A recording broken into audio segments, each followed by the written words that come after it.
தோடுடைய செவியன். சீர்காழி என்னும் அழகிய ஊரில் சம்பந்தன் என்றொரு சிறுவன் இருந்தான். அவனது தந்தை சிவபாத இருதயர் ஒரு சிவபக்தர். தன் தந்தையைப் போலவே சம்பந்தனுக்கும் சிவன் என்றால் உயிர். ஒரு நாள் சிவபாத இருதயர் கோயில் குளத்தில் நீராடச் சென்றார். சிறுவன் சம்பந்தனும் அவருடன் செல்ல ஆசைப்பட்டான். அழக்கூடாது, இங்கேயே படியில் உட்கார்ந்திரு என்று சொல்லிவிட்டு தந்தை குளத்தில் இறங்கினார். தந்தை நீரில் மூழ்கி மந்திரம் சொல்ல அவரை காணாத சம்பந்தன் பயந்து போனான்.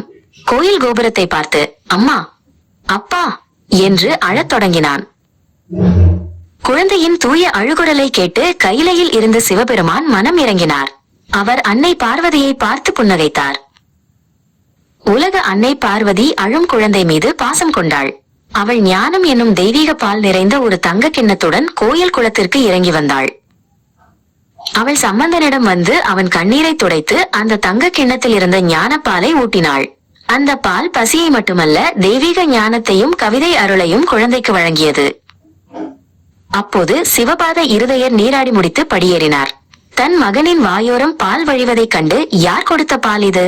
முன்பின் தெரியாதவரிடம் எதையும் வாங்கக்கூடாது என்று கண்டிப்புடன் கேட்டார். தெய்வீக ஞானம் பெற்ற குழந்தை பேசவில்லை. பதிலாக தன் பிஞ்சு கையை உயர்த்தி வானத்தில் சிவனும் பார்வதியும் காட்சியளித்த கோயில் கோபுரத்தை சுட்டிக்காட்டினான். அப்போது அந்த 3 வயது குழந்தையின் வாயிலிருந்து முதல் கவிதை பிறந்தது. தனக்கு ஞானப்பால் தந்த இறைவனை போற்றி ஒரு அழகிய பதிகத்தை பாடினான்.